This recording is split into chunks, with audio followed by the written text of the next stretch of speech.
Assalamualaikum. Hai, nama saya Nur Karimah binti Abdul Manam dari kos Bioteknologi Pertanian tahun 4 semester 8.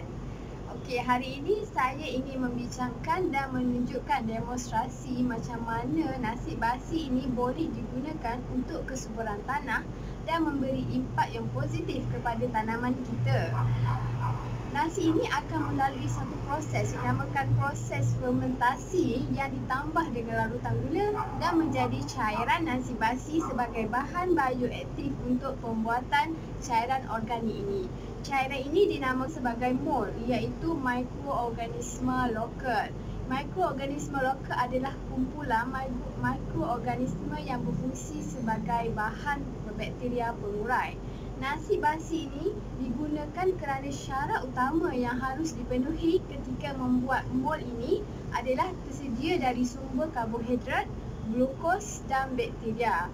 Okey, untuk kita memudahkan lagi lebih memahami macam mana proses ini dijalankan, mari kita saksikan demonstrasi macam mana organik cair ini dapat dibuat dari nasi basi.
Seperti yang kita dah tengok tadi, kita tengok macam mana nasi itu dibiarkan tumbuh bakteria dan ditambahkan dengan gula, air dan kita akan letak di tempat gelap untuk proses fermentasi. Apa itu fermentasi? Fermentasi ini adalah proses produksi energi dalam sel dengan menggunakan keadaan tanpa oksigen atau dikenali sebagai anaerobik.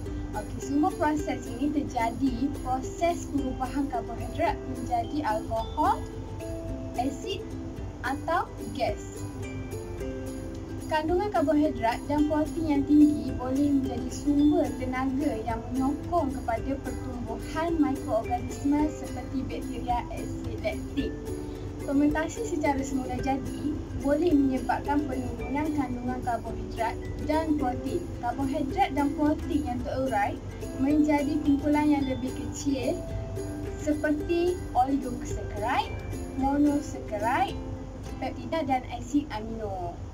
Penguraian sumber tersebut oleh mikroorganisme sepanjang proses fermentasi adalah disebabkan keupayaan mikroorganisme itu sendiri mengeluarkan pelbagai jenis enzim seperti amylase dan protease. Kajian terdahulu telah membuktikan bakteria asid laktik seperti spesies Saccharomyces cerevisiae merupakan antara mikroorganisme yang hadir semasa proses fermentasi semula jadi ini. Penggunaan bakteria asid laktik dalam fermentasi makanan adalah sudah lama dilakukan dalam sejarah manusia dan diaplikasikan dalam pelbagai budaya. Oleh itu, bakteria Acilacti ini telah disahkan sebagai bakteria yang selamat digunakan. Okey, ini adalah hasilnya yang kita dah fermentasi selama 2 hingga 3 hari dalam gelap. Ni nanti nasi ni kita akan ambil ampas dia, buang hanya ambil air dia sahaja.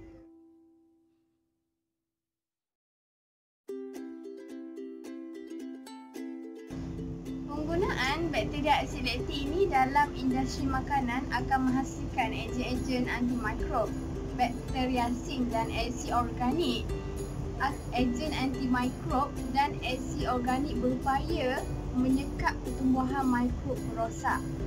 Okey, seperti yang anda lihat, saya berada di kawasan yang tinggi. Jadi kalau saya menanam tanaman pun mungkin tidak akan terjangkit dengan jangkitan seperti insek, serangga.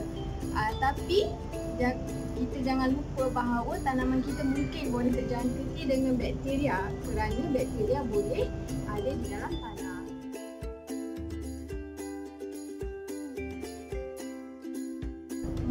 Mikroorganisme lokal ini boleh kita aplikasikan kepada tanaman sayuran seperti kobes. Kobes ni biasa diserang oleh bakteria seperti bakteria Artemisia corotabora yang menyebabkan penyakit reput lembut. Penyakit ini boleh diserang melalui luka disebabkan oleh peralatan yang tercemar, pembukaan semula jadi serangga, dan boleh tersebar melalui tanah daripada pokok yang terjangkiti atau air yang tercemar. Serangan ini boleh menjadi satu masalah yang besar ketika cuaca yang lembap, iaitu ketika hujan. Simptom biasa dia menunjukkan pembentukan bintik-bintik yang direndam dalam air. Bintik-bintik itu akan membesar dari semasa ke semasa dan menjadi lembap dan lembut. Tisu di bawah bintik ini akan menjadi lembek dan berubah warna sehingga menjadi kehitaman. Yang menjadi masalah semakin rumit, sehingga hari ini tiada lagi rawatan ataupun ubat untuk merawat jangkitan daripada bakteria ini. So, apa yang kita boleh buat adalah langkah penjagaan dari awal, seperti penjagaan tanah yang rapi, memperbaiki keadaan tumbuhan itu sendiri, mewujudkan persekitaran bermusuhan untuk penyakit ini, dan dengan merangsang pertumbuhan organisme tanah yang bermanfaat. Jadi, saya suka untuk saya ingatkan kembali bahawa saya tidak mengatakan bahawa ini boleh merawat bakteria itu dari tanah, tetapi kita boleh melakukan langkah-langkah pencegahan awal dengan merapikan tanah itu, menjaga tanah itu secara baik, iaitu dengan kita merangsangkan organisme tanah yang bermanfaat di dalam tanah itu sendiri. Itu sahaja daripada saya. Terima kasih.